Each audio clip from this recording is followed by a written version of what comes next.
Buenos días, terminando la limpieza.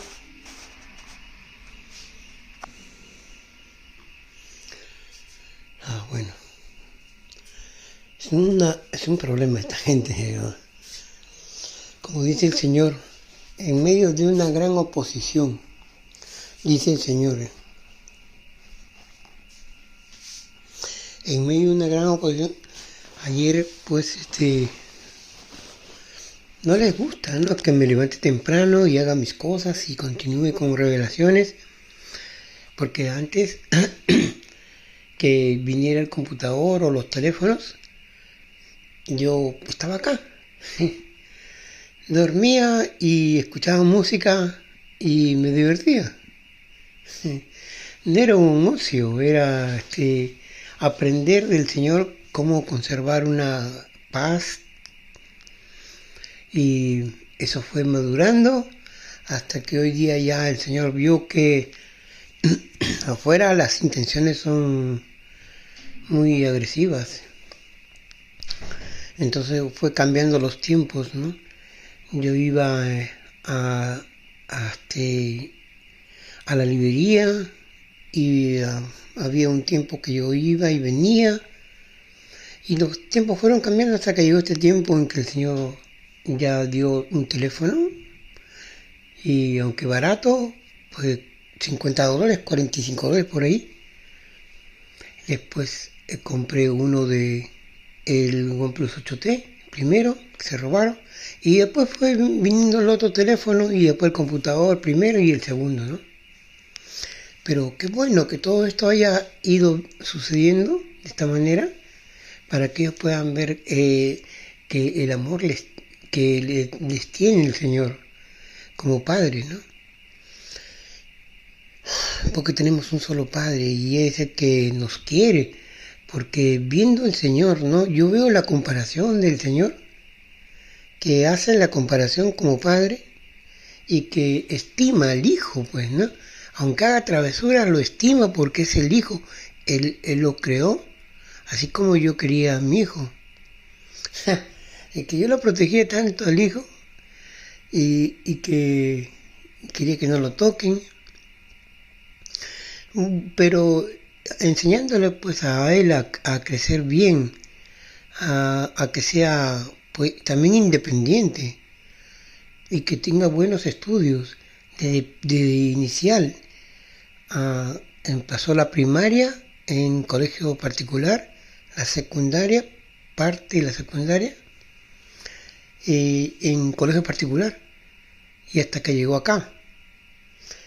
Y, y bueno, pues no, esa era la forma que yo veía que él podía tener mejor vida que yo, porque no me dieron a mí una buena vida.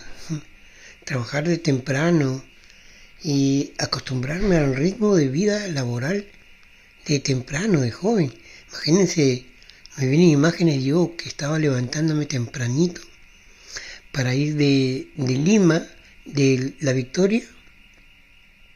Tenía que yo tomar un bus y en la mañana temprano, con ¿cuántos eran? 17, 18 creo, 18 años, y subirme al bus como suben en Lima.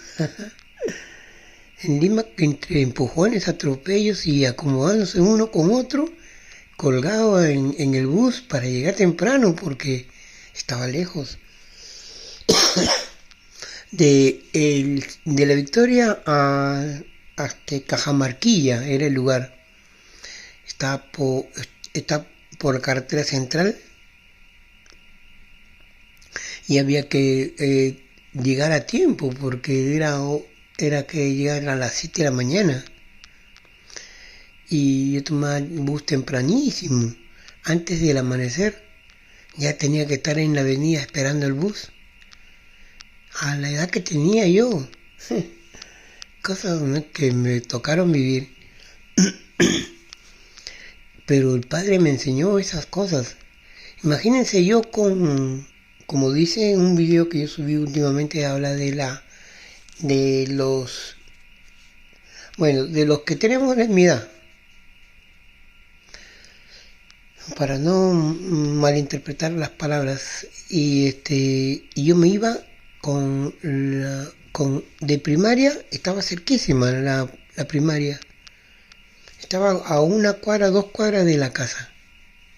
Cambiar esa rutina, cuando llegó secundaria, había que caminar hasta el colegio Víctor Andrés Belaúnde, de donde vivía, en el Mundo Escomer, hasta Santa Catalina, una urbanización que está cruzando la avenida México, y había que caminar largo trecho. Y yo solo, empezando la secundaria. y caminando solo yo, sin preocupaciones de nada, caminaba y llegaba a la escuela, al colegio secundario. Víctor Andrés Belaúnde, encontrarme con un lugar diferente a donde yo vivía. Es urbanización Santa Catalina, muy bonita. Solamente hay casas residenciales, primer y segundo piso. No era como yo vivía, muy diferente. Y bueno, pues eso es lo que el Señor me enseñaba. Mire, tantas cosas me enseñó el Señor, que yo les digo que he aprendido del Señor digo yo, pues cualquiera diría que yo lo hago porque es mi vida, ¿no? Pero es el Señor que me enseñó a mí. Cuando vino la separación con durmiendo con el enemigo, pues eso era lo que era, ¿no?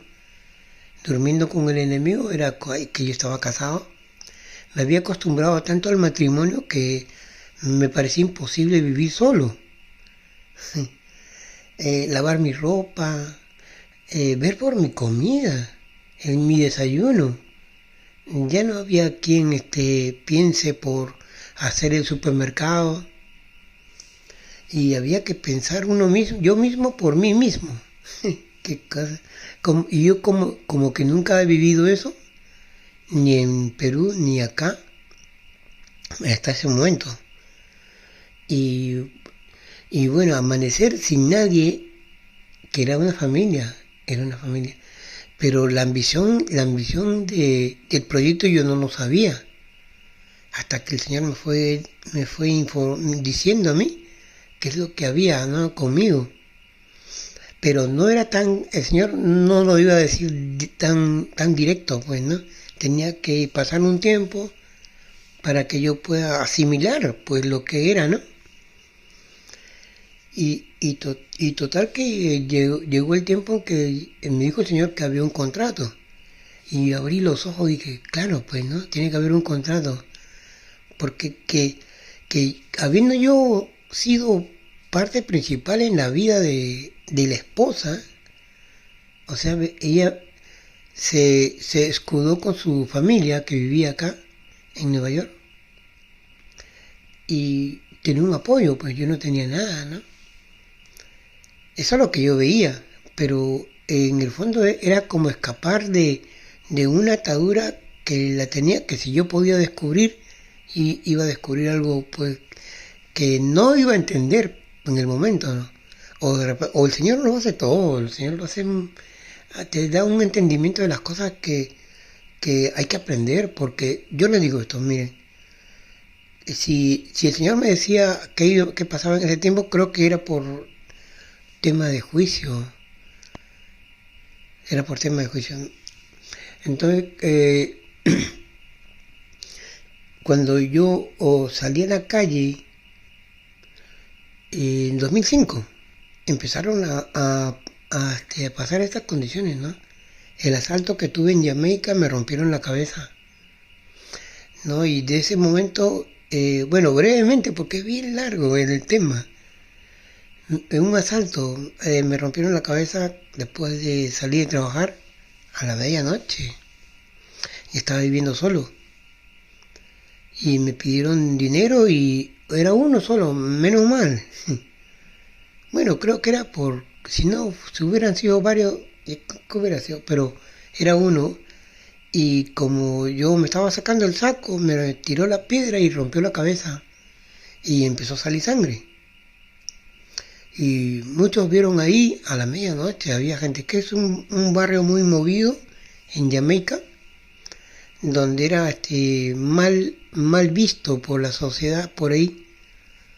Pero me parecía tranquilo porque al parecer son casas o son edificios, pero son para personas de bajos recursos o familias. Y bueno, pues me llevaron ahí al Hospital Jamaica. Y ahí fue cuando pues yo vi la intención de la gente ahí cuando llegué a emergencia. Me estaban esperando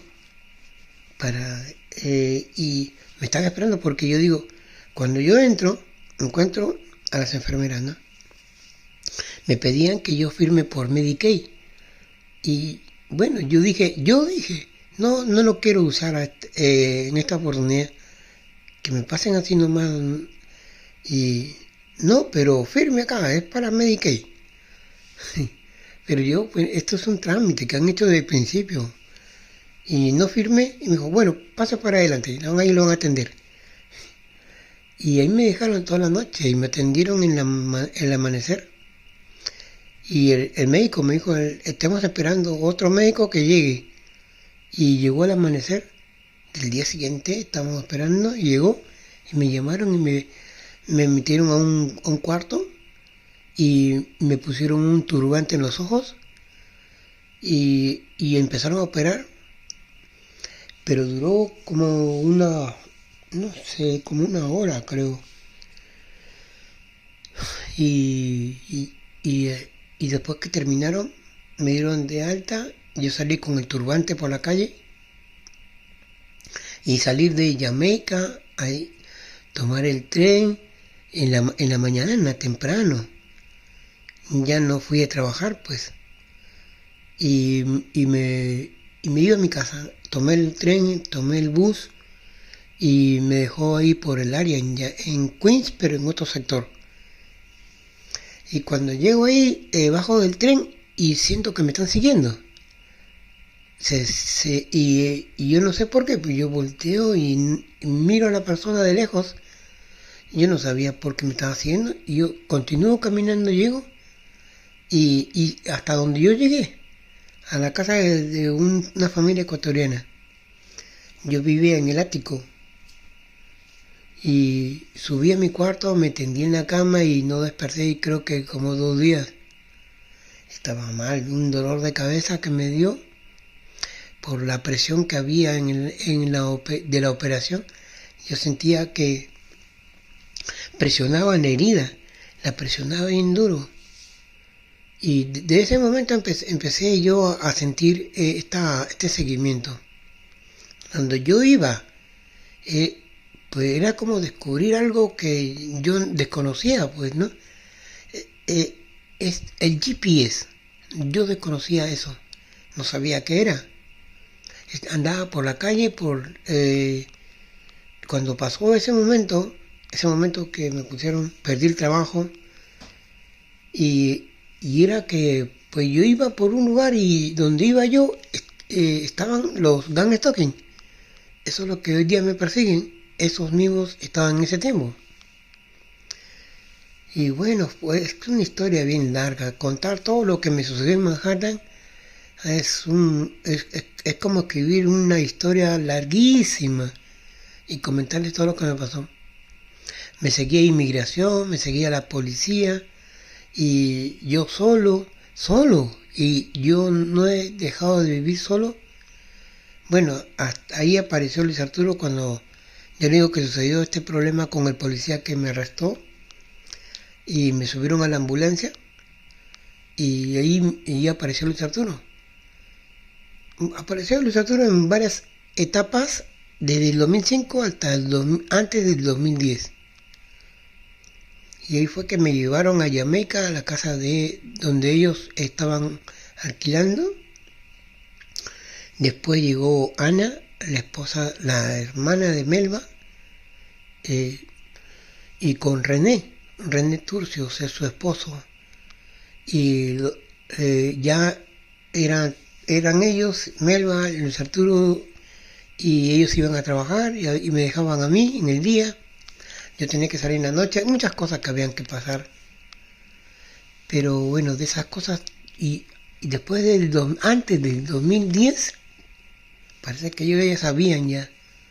El Señor ya empezó a hablar conmigo de los problemas del grave, bueno, del problema que yo había nacido acá. Después llegó el 2010 y me fui a inmigración, y ahí fue que desaparecieron ellos.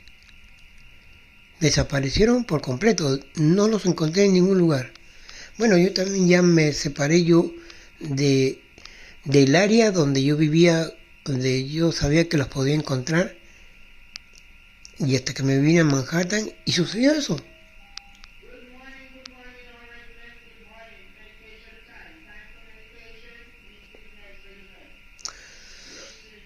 Sucedió pues, ¿no? Sucedió que ya pues tuve el conocimiento de que era ciudadano norteamericano.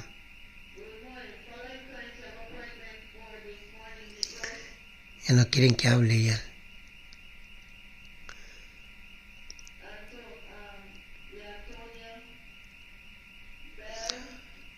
Es que este chip que tengo es para ellos tan importante porque no ha habido un chip que le hayan, o sí, ¿cómo será? Bueno, ellos lo tienen, pero es que yo no he muerto. Es que tengo tantas preguntas. Es que yo no he muerto, ¿no? O sea, de repente uno muerto puede aceptar un chip en la cabeza, o cómo será, pues las cosas. La cosa es que yo tengo una relación con ellos, y esta relación, el Señor me dijo que la tengo que acentuar, pero ellos no quieren. Ayer, anoche, en la madrugada, este vigilante me dejó la puerta abierta. O sea, él pensó que por el apuro yo iba a dejar el internet home, iba a salir corriendo y me dejó la puerta abierta. O sea, su pensamiento, ¿no? Yo dejo el internet home, salgo corriendo con mis cosas por la llamada de incendio y él deja la puerta abierta y yo no me doy cuenta, dejo la puerta abierta y salgo. Es lo que pensó, seguro, ¿no? Pero es que el que ha robado no muestra la cara, no muestra la cara de saber que ha robado. Ya no sé cómo explicar esto de la hipocresía. Es un daño que se han hecho y que lo llevan por largo tiempo. Pues yo nunca he vivido con gente, o no reconocí, creo, no reconocí gente hipócrita. 6:17. Voy a cortar el video para continuar con la mañana. Nunca no he conocido a la gente hipócrita, o no reconocía. Mejor que no hubiera reconocido, porque mi vida no como hubiera sido, ¿no? Creo que toda la vida ha sido así. Y ahora, en esta etapa donde viene esto, pero pues el Señor dice que esto lo va, ya entiendo. ¿Cómo dice el Señor? Mire, como digo, tengo muchos años con ellos, con esta conexión del cerebro, ¿no? Pero como el que no quiere entender, que no entienda, pues. Como este vigilante que me deja la puerta abierta e ignora y me sigue tratando como paciente. Eso yo le digo a todos los vigilantes. Cuando llegan recién por acá, yo le digo, espérate un momento. Tú no me estás mirando a la cara. Entonces no me trates como paciente. Porque si te estoy hablando y además no hablas mi idioma. Así yo le digo a la mayoría que viene. Pero este es hispano y encima, bueno, será por... ya entiendo. Así dijo el Señor. La rebeldía viene por el Salmo 110 y está llegando a su fin. No les comento más. Ya les comenté de Maduro, ¿no? Cómo Maduro está en el juicio. Bueno, Maduro perdió la alegría. Ese era un hombre bien alegre. Usted lo veía en la mañana y era pura risa y conversando con la gente y social. Conmigo también. Afuera en la calle me encontraba y conversábamos un momento y me llamaba y no, yo me reía un poco porque un poco gracioso, ¿no? Pero perdió la alegría. Es impactante cómo puede ser una relación con otra. Maduro, en la condición que está ahora, está encarcelado. El hombre está solitario. Acá está solitario, pero siente la misma condición de Maduro. Lo siente, perdió la alegría. Es increíble esto. Es que yo tengo... ¿Cómo reconocer esto, no? Bueno, pues yo les comento más. Yo voy avanzando en la mañana. Buenos días.